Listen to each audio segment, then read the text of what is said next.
Okay, let's begin. I am Lanice Antoine Shelley, and I'll be your host through constructive, healing-based conversations designed to illuminate the adoptee, parents, and the adoption curious.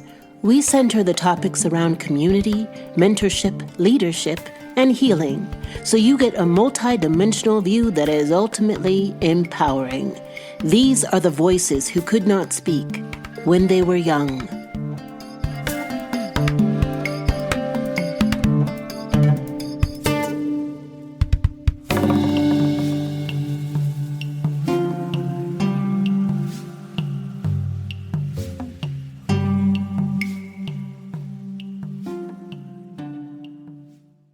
Hey y'all, if you've seen me on Instagram, I'm in my summer glow phase and I am unapologetic about it.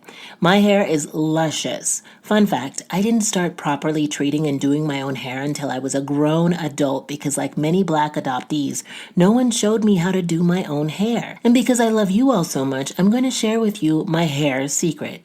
I'm always on the lookout for things you'd love and things that will enhance your well-being inside and out. We Unique Cosmetics sent me their Moisture Lock pomade and scalp and hair therapy oil from their Metamorphosis line, and it's so decadent, light, and nourishing, fam. This has become a hair routine staple. It has a soft lemongrass scent that people comment on when I walk by or when they're doing my hair because now I have boho locks. They also sent me a 15% discount link for you to try their products and hair tutorial service. And Unique Cosmetics is Black owned and operated by a mother and daughter duo dedicated to helping the adoptee community. Check out the link in the show notes. And this is for all ages, fam. So tell your friends. So come on, embark on a hair-loving journey with We Unique World. From interactive workshops to premium products, they're all about empowering you to embrace your unique hair journey. Because remember, all hair is good hair, especially when it's healthy. Hello, fam. How are you? How is your heart? The sun is out and the sky is clear in Chicago, so I feel wonderful. One of my best friends is coming to visit, and I literally leapt out of bed at the thought of seeing her.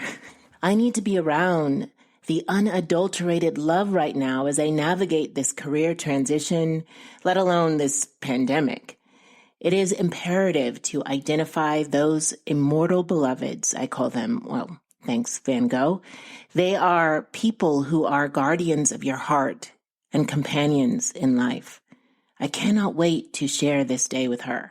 We're going bike riding and possibly eating at my favorite Ethiopian spot around the corner, and I literally eat there probably twice a month.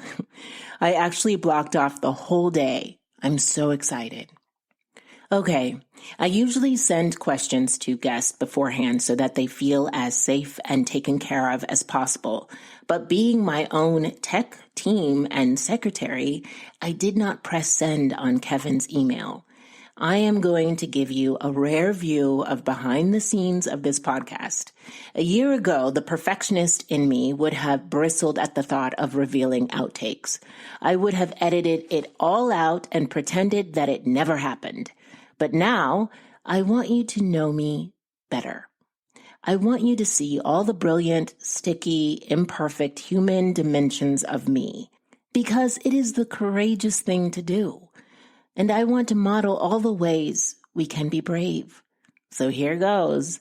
My guest today, Kevin Barhydt, who is the author of Dear Stephen Michael's Mother, with a wonderful YouTube channel, took my breath away a few times this episode. His wisdom is astounding. The depth of his vulnerability and authenticity truly inspired me. Please know that this episode mentions sexual assault, abuse, addiction, but don't go into detail. Kevin shares how he pivoted out of fear into faith by building a foundation of courage. Here is my brother in solidarity, Kevin Barhydt. Hello. Hello. Hi.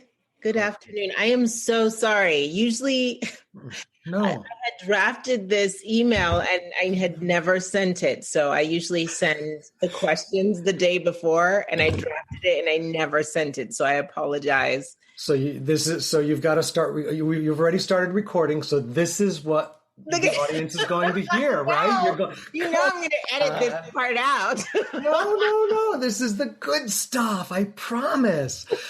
Well, and that's the neat thing, which is I'd be glad to, chat for a minute and we could preview the questions, or you can you can roll with it and see how it goes. But it's up to you. Whatever's most comfortable for you, because I like for my guests to feel prepared and to feel centered. So I'll go with whatever you decide. Yeah, it's hard for me to decide now that we know. It's like, I'm okay either way. You and I are both creative entities, and we are very well versed at the art of memorizing and reciting and improv. Exactly. So it's the only problem is if somebody wants me to do improv and then says, well, here's the script. I know. I was like, it might be cruel for me to send it anyways, but let me just send it anyways, and we'll take it from there. So Lenny, I will trust you. I'll go with we can go with our hearts, we can go with our guts, we can go with it's whatever the moment calls us to do. But okay. Imagine this: the worst thing that happens is what? Right?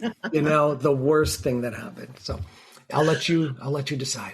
Okay. Well, I will be referring to the questions, but I trust that you have strong improvisational skills and will see yourself through it in a safe way. You're a professional. How many of these do you do? Probably a lot, right? Yeah. Well, I just, yesterday I did something I'd never done before. That's always interesting, doing something new, right? And so this has been prepared for, I guess, a while. It just takes a while to get on this person's calendar. But they have a Facebook group, and they're an author group, and they wanted me to come on as an author. And they use this thing called Stream Something.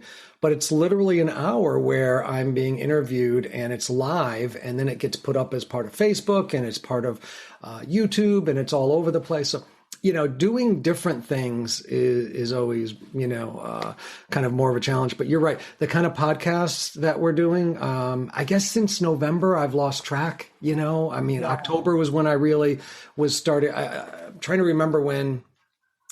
I think Haley had me on. It must have been right around the time of the pandemic. So it's been a long time. It's been a year that I've been doing, and I try not to do, more than one, but like this week's like, I have one at 9 tonight.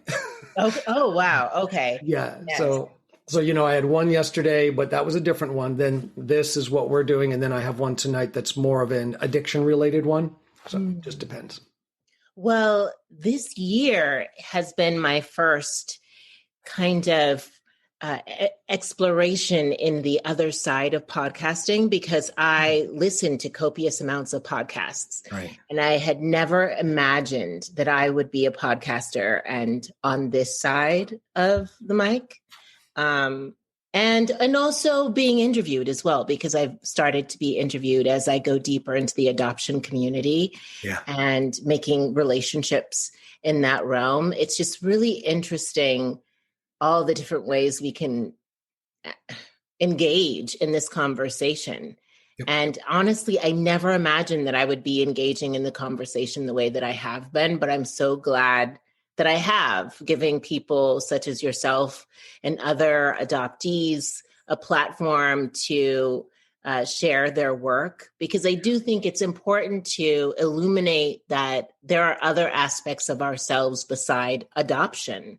And we as adoptees are up to great things. Right. And I want to make sure that people zero in on those things as well. We're not just broken, quote unquote, or traumatized to the point of no return, but rather we have a deep resilience and tenacity and strength that is unlike most people.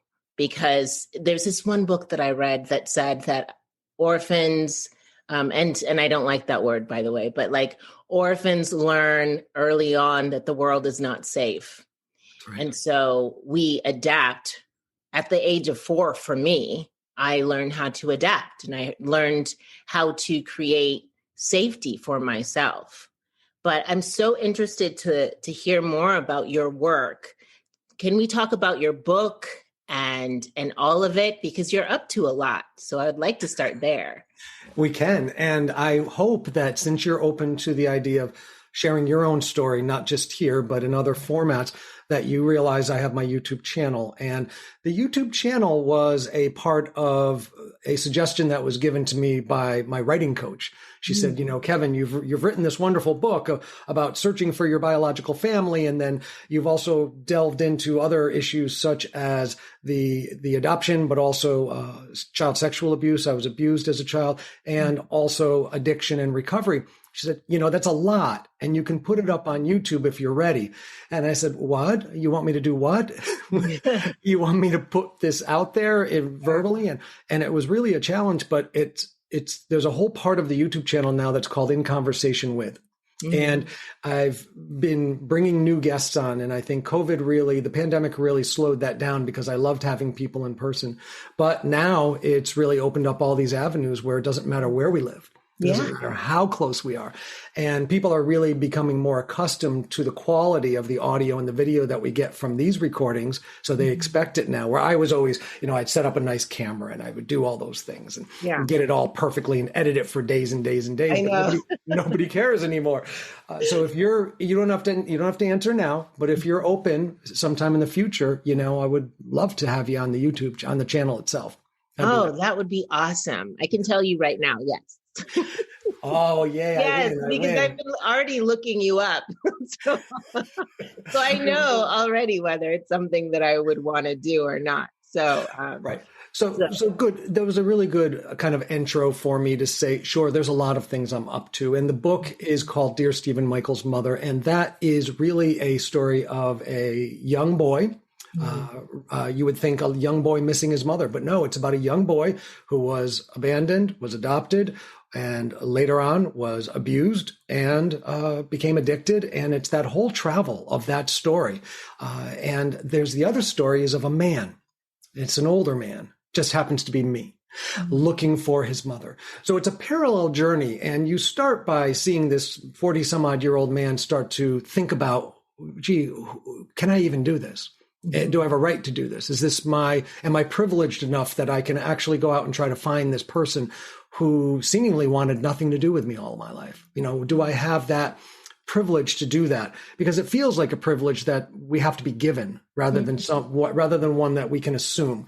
And I finally met one person who took me aside. She worked at FIT, the Fashion Institute of Technology in New York City, where I worked. And she knew I was leaving. And she said, before you leave, I want to have lunch with you. And I said, sure. I said, why? She said, well, we have something in common, with a deep voice. And I thought, well, geez, is she a recovering alcoholic or something? What is this about? She was a birth mother, and she had given up her twins, and she had found them, and she wanted to tell me about that part of the story. That was the first time I ever sat across from someone that, say, could have been my mother, right? That could have been, that had experienced that. And it changed everything for me, because I think Roz, her name is Roz Peer. She passed away, sadly, from pancreatic cancer, but she got to see me through the search. Roz really knew what she was doing, but she also knew what she was asking of me. She was asking me to accept a truth that she was giving me. And one of those is very simple. As a birth mother, she looked at me and she said, we think about you every day. We think about you every single day. And I remember sitting across from her and having to, deposit that information into my system, because I had really always, dreamt of that being a possibility, that I was thought of, that I was maybe even wondered about, maybe that I was wanted, maybe that I was cared for, maybe that there was a story behind all this. But I'd never dared to actually own that and say, well, now what do I do with it? And so Roz helped me a great deal. And when I started looking for my family, I didn't know who I was looking for. I didn't know what I was going to find. She was the first person that guided me. She wasn't the last. As you know, there's many people that are in our world. Search angels were very, very helpful. So other biological mothers that had been down that road were very helpful. One of the biggest pieces I think that helped me a great deal was meeting other adoptees. And I had never I think I had met one when I was in college that we talked. And she had actually reconciled with her biological family. But other than that, I'd never had these conversations. And I think that's why I wrote the book. And that's why I do these interviews. And that's why I try to talk to anybody who's willing to listen, because we don't have these conversations. And one of the big reasons is there's stigma related to it. There's an enormous brokenness. Before we started this formal part of our chat today, you mentioned that we are not just broken. We are not just that. And I'm broken in, let's say, 3 different ways. I was adopted, so there's the abandonment piece. There's the primal wound. I was also abused. I was sexually abused when I was 9. I was raped when I was 15. And I know these are very hard topics for many people to hear. So if you're listening to this and this is triggering you, maybe take a pause here, because these are big deals.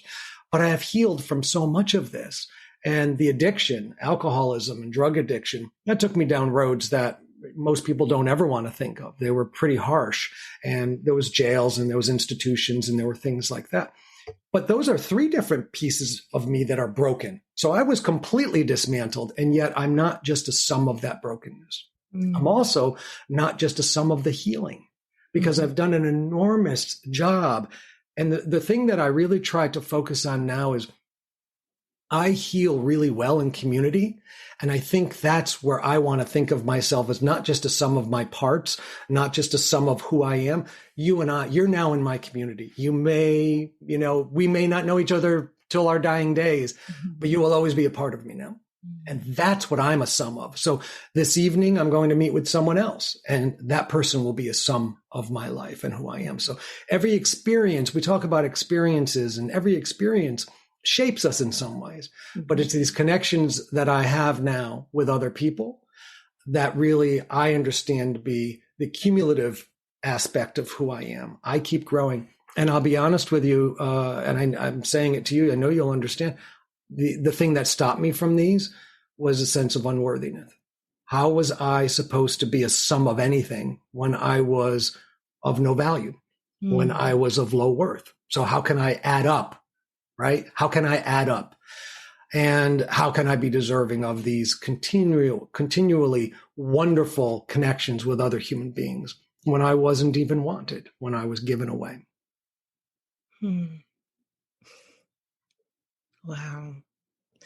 Wow. That you said so many things that resonated with me just now. I last year had the epiphanal thought of, what am I going to do with this? When I realized that yes, my mom thought about me every day. My biological brother had told me that, but it's hard to receive that, to really understand that. That's inconceivable to someone like us. And so when I was befriended by my younger biological sister, whom is still in Haiti, doesn't speak English. So she and I don't have a relationship. I don't have a relationship with any of my biological siblings. But I saw on her Facebook that she had photos of me. And it felt like a shrine. And I understood for the first time that I was mourned. My absence was felt. And my whole life, I had never thought about that. Ever. And I had never conceived that my mom would think about me every day. How does one begin to think about that of a person who gave them up? So yeah, I very much am touched by what you just said, because it resonates with my story as well. In writing your book, which chapters were hard to write because of the truth of them, and which were easier?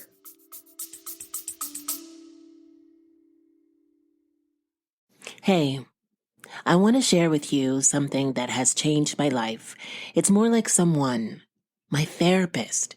Why is she so important? Well, because I want to win in this life. I want to break through the carousel of stories I've compiled that hold me back, that keep me from expanding into my full potentiality. Stories of unworthiness, not enoughness, and even stories of questioning why I am here. I also want to stop dumping my unsorted feelings on the people around me and reacting with the same behavioral patterns that keep me stuck. Conversations with my therapist have made me more confident, clearer in my intention, and more centered in my spirit. That is why I am elated that we are sponsored by BetterHelp, where you can, from wherever you happen to be right now, match with a therapist tailored to your exact needs. With BetterHelp, you can tap into a network of over 30,000 licensed and experienced therapists who can help you with a wide range of issues. Someone who you can text at any time and schedule online for either a chat, Zoom, or phone call. And if it turns out that your therapist isn't the right fit, you can switch to a new therapist at no additional cost. Visit the link in the show notes, betterhelp.com, when they were young, to get 10% off the first month. You need to click the link in the show notes in order to get the 10% discount. I want to see you win, beloved. Let's do it together. Visit the link, betterhelp.com, when they were young.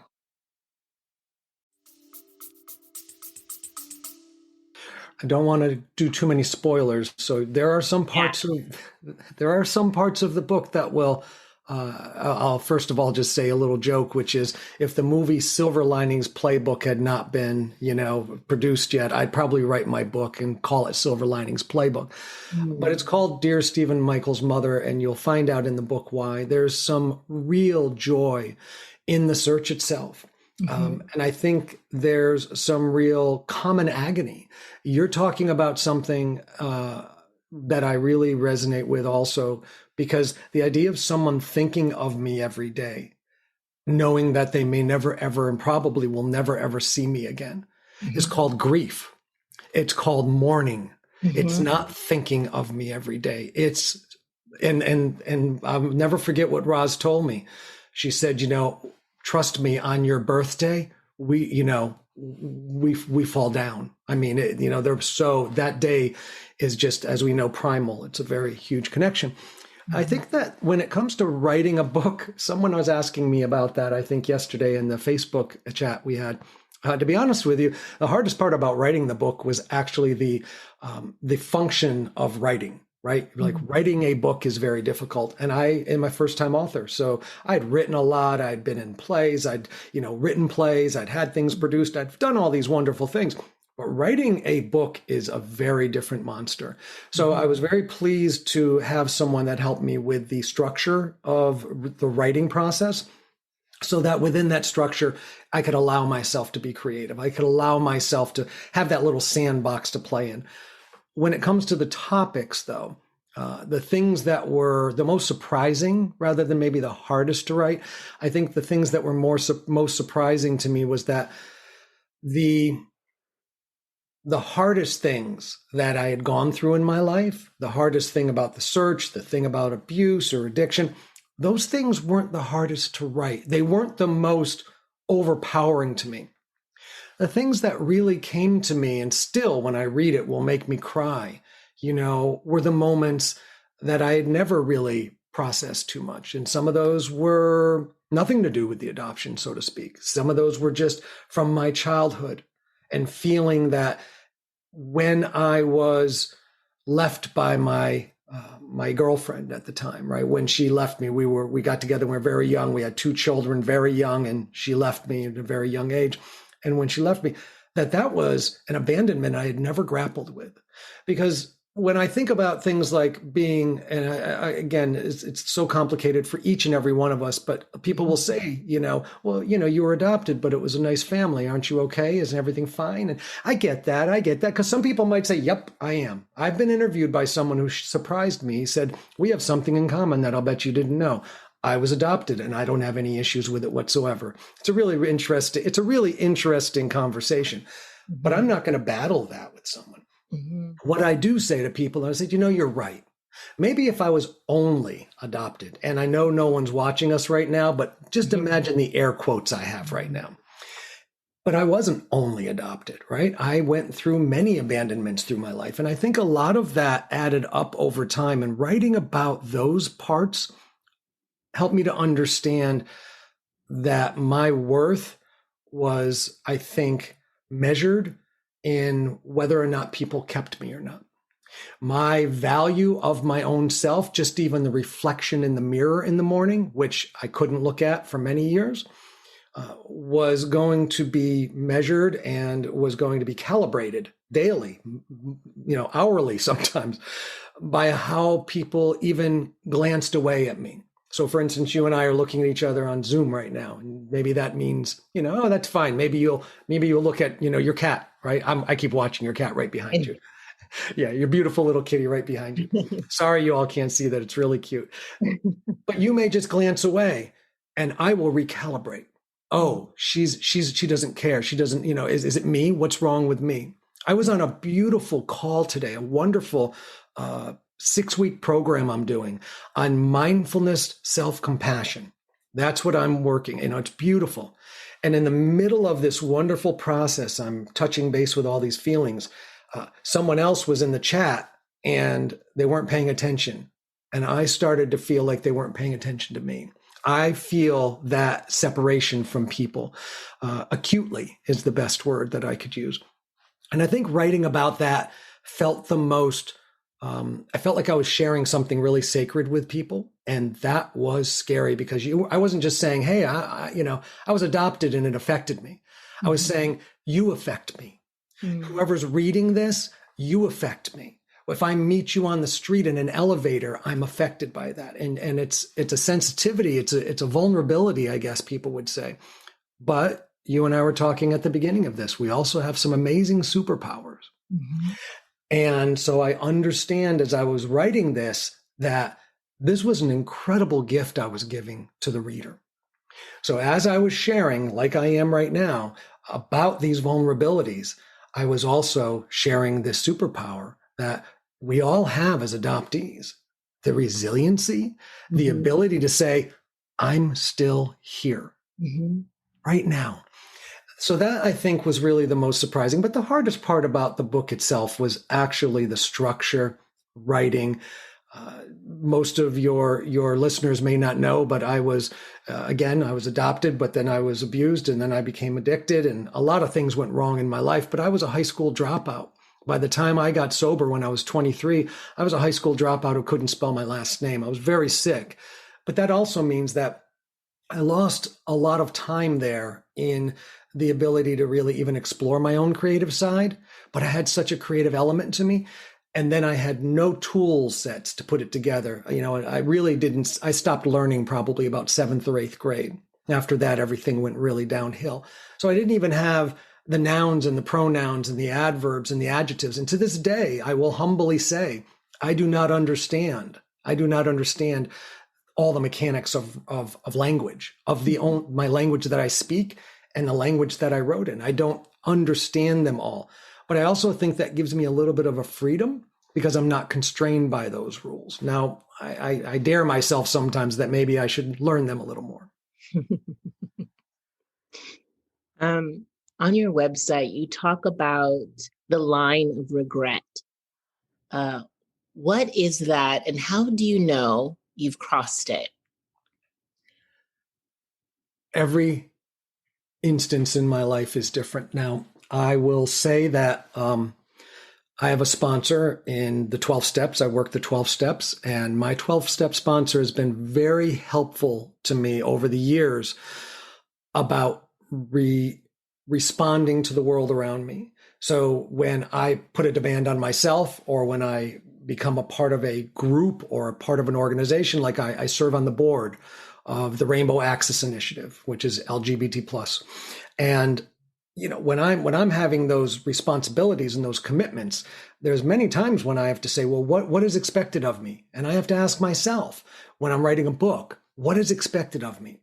And I know that I'm never going to, you're going to understand this. And so what, I'm never going to reach the expectations of an adult, right? I'm never going to be good enough, right? There's something about my wiring that knows that I won't reach those highest heights. And there's a fear that just seeps into everything that I do and everything that I am because of that sense of unworthiness.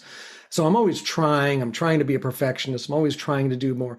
So I've had to really practice understanding for myself personally the difference between not just the line of regret, but what's the difference between a regret and a disappointment? Because I have a lot of tools to deal with disappointments. I could call you up. I'm sure I have your number now. I'll call you up and say, please chat with me. I'm feeling disappointed. I can have people in my life. I can meditate. I can do mindfulness. There's a lot of things I can do. I can take the dog for a walk. I know that tomorrow will come if I'm dealing with disappointments. And a disappointment could be that I write the book and it's a piece of garbage and I never publish it. Disappointment could be I publish it and it doesn't, sell well. Or the biggest way I always say it is Oprah hasn't called me yet. So that really, those are the fantasies that we go for. Yeah. But then I have to ask myself, well, Kevin, if those things happen and you're disappointed, you have tools. You'll survive that. See, because I know that if I have a regret, I'm not going to survive that. So I find myself very, very specifically saying, say for the book's a good one.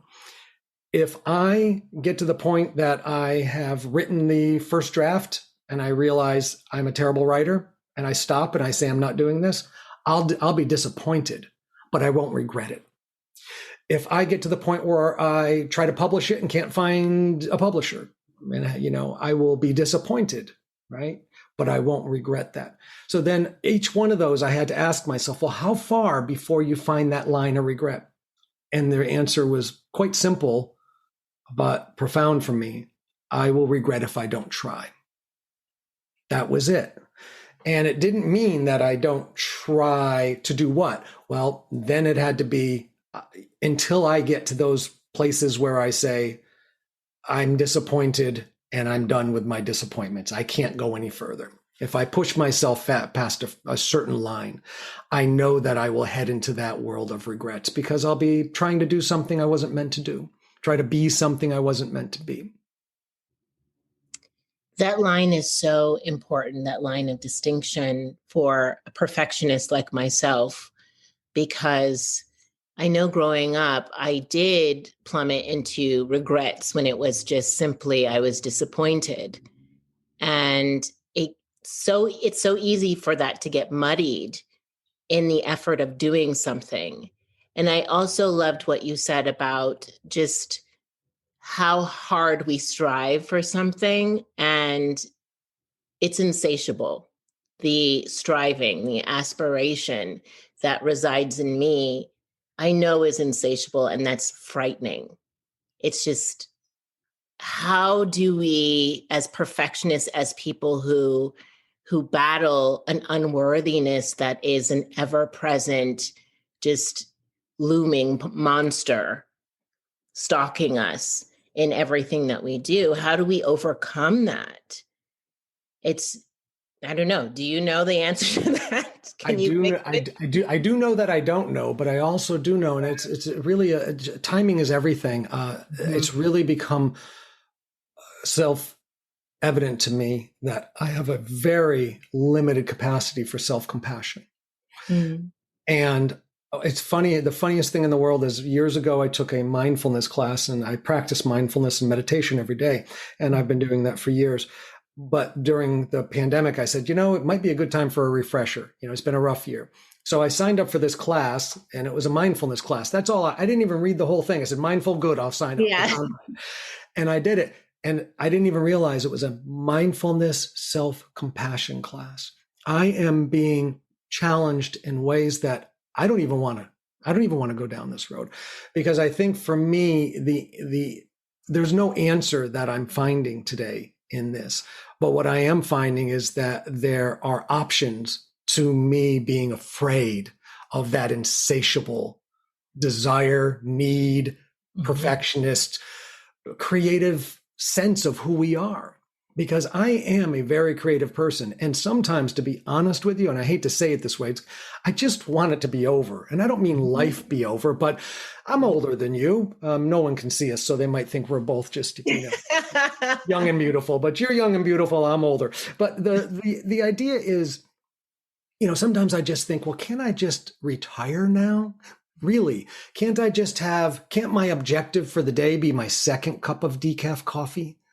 And then the rest of the day is just mine to kind of like, make it through, maybe go to yoga. And I realized that when I try that, when I even get in a sense of practicing that, because I have tried that, I almost get squirrely to the point of saying, what's wrong with me? Why can't I sit with myself? So what I'm finding is that this self-compassion training that I'm doing, this understanding, and I think it's a wonderful opportunity for me. It is allowing me to sit just a little bit, sit still with that insatiable creative me, and then just say, you're really okay, just like that, even though your heart's pounding right now. Right? Like I felt it today. It was awful. My head started to almost want to burst. I felt the anxiety. I felt a tightness in my chest because I could really sense. And I will say so far what I found is it's fear-based. Right? And what I've been trying to do for many years, I think in many ways, is to remove the fear. I've heard people say a phrase many times in 12-step groups, but otherwhere, that fear is a lack of faith. And I get that. I'm a person that has some faith, or I have a spiritual understanding of myself and the world. And I hate when I hear people say that, because I think, wait a minute, I think I have at least that mustard seed of faith that, but I'm afraid all the time. And yet this is how I operate in life. And what I realize is, fear is not a lack of faith. I think that I can be afraid and I can have faith and I can act with courage. And I think that's the option. That's the option that I have.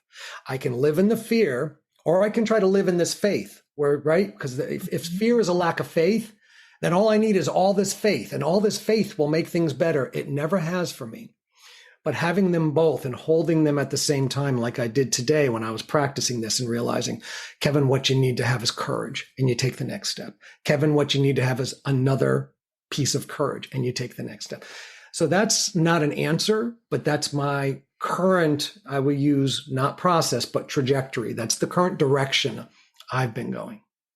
Well, that's the direction I've been going, and where I want to launch the podcast and want the viewers to truly understand this idea of courage. And so you actually jumped a question that is a fixture of this podcast, which is, where in your life can you apply courage? And I ask this of all of my guests because I do believe that in this work, we need courage. And a lot of people don't know how to access that, don't know where to draw that from. And I want to give them tools, a threshold, something, a stronghold, so that they can apply courage in their lives. So you kind of already answered it, but how about for you right now in this moment, in this place of pandemic and whatever emotionality you happen to be in this moment, where in your life do you think you can apply courage? I do know that. I know what you're asking. And the first thought I had was right now, and I think always for me, it isn't the big things that I want to focus on. I want to find the little pieces, right? The little things. I don't need to be courageous enough to launch an entire, multimedia campaign overnight. But it might be good to sit down for an hour, half an hour, maybe even just 15 minutes, and just even meditate. Don't even have to write anything. Meditate on something and come up with, and I was talking about this last night too. My writing is a lot of times just writing and writing and writing, or it could be just in my head, just to come up with 3 good words, just 3 words. And then I look at those, and that gives me what I call a piece of my foundation. Because what I'm trying to do when I take these small acts of courage is not to like beef myself up. I'm not trying to bolster myself. I'm still going to have fear. I'm still going to need faith. That's the way I live my life. But I'm going to try to build a foundation of courage. And that only happens if I build little piece at a time.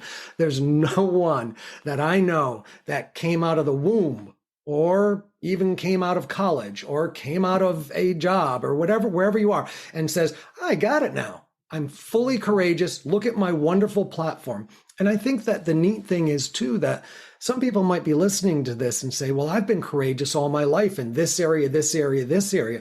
Why am I struggling now? Maybe with a marriage, maybe with, as I do right now, we're sitting right here. And I know I wish your viewers could see it, but the room I'm in right now is directly over my 92-year-old adoptive mother who lives with me, right? My mother who adopted me is below us right now. I told her to keep the TV down so she won't interrupt us. Mm-hmm. And that's a challenge, right? That can take an enormous amount of courage to be a part of her life. And you know, the structure around reconciling with an adoptive parent can be just as complex as it can be with, you know, a first mom. Mm-hmm. And so all those things, I could not have the relationship I have with my adoptive mom without putting those little pieces together. Sometimes it just might be a week of trying to find a way to say something to her, just to express a thought, just to try to get a little understanding between the two of us. So I think to really express courage is fairly simple, right? To express it, to see an expression of it. But I need to start to own my expressions of courage because they don't have to be yours. And they certainly, anyone who's listening, you don't have to be like Kevin. You don't have to be like your friend. You don't have to be like your parent. Find that expression for ourselves. And for me, that ended up being 10 years of writing a book. Every little day that I spent time writing was an act of courage for 10 years, right? And today, sitting on this lovely chat, right? This isn't easy, even though we love doing it, even though it's really feeding me. This is where I get my batteries charged. This doesn't take away from me, but it still takes courage to show up, doesn't it? Mm-hmm. Yeah. Oh, Kevin, this is all so good. It's so good. Oh my goodness. I could talk to you for hours. Where can people find you and tell us more about your YouTube channel and all of it? Because people need to find you and be exposed to your knowledge. Sure. There's kevinbarhydt.com, and that's not an easy one to spell, but I'm sure you'll put it in the notes. So Kevin Barhydt, Barhydt, kevinbarhydt.com will get you to everything. I spend a lot of time on Twitter, so if you'd like to find me there, again, Kevin Barhydt right there. Facebook, of course, I've got a presence there and a page there. The book has been out since November of 2020, and it's called Dear Stephen, Michael's Mother. It's up on Amazon. And the audiobook, this is, again, brand new. The audiobook is almost done. I think it's done. Congratulations. I'm really excited. It's me. I did all the narration. Wow. Yeah. And my dear friend, the first time I'm going to mention him, will probably be mad because I do, but Jermaine Wells, who's done some wonderful work. And they did a lot of really good work in their company to do the editing. And I've got to go over it one more time and listen to it, but we've come so far with it and it's very exciting. But the ebook is available now. The soft cover is available on Amazon. Hopefully you'll get a chance to look at the cover. It's behind me on the wall there. You can probably see it, but it's a beautiful collection of artifacts, a picture of my biological mother, and a picture of my adoptive mother, and a picture of me as a baby with a little alfalfa hairdo. And there's hopefully something in there for everyone. You can also find me on YouTube. And again, that's Kevin Barhydt. If you just go into Google right now, anyone that's listening, if you want to remember one thing, because Barhydt's a hard name to remember, just remember this: Dear Stephen, Michael's mother. I was also Stephen Michael. That was my first name. Dear Stephen, Michael's mother. You Google that, you're going to find more than you can even start to shake a stick at. You'll find me right there.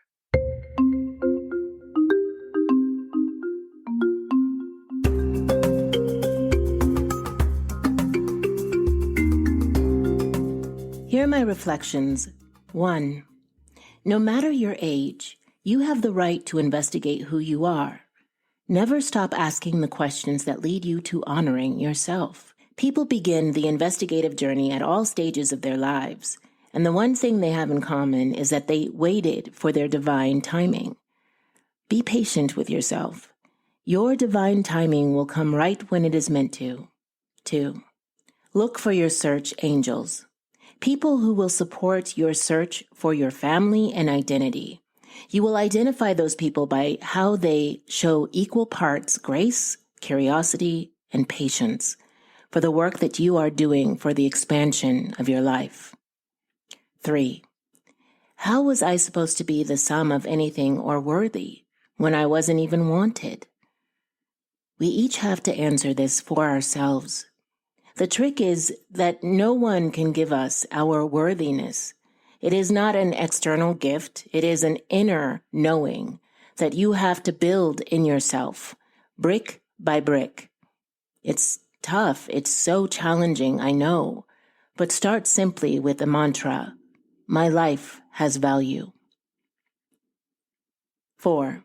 You may be surprised by the depth of the love and sorrow your first family has from losing you. There are complex reasons for being surrendered.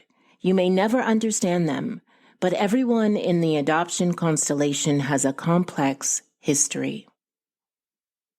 5. Courage is taking the next step and the next step and the next step. Know that you have enough for this moment. Another beautiful episode. Thank you so much for listening, and thank you to my guest today. If you liked this episode, the best way to support me and this work is to write an iTunes review, a 5-star review. This helps us reach the top of searches and helps more people to find us. And if you personally want to connect, please reach out on Instagram or Facebook. And I have some great resource material on my website at laniceantoineshelley.com. So go on over there too. Until next we meet, go gently and have courage, my love.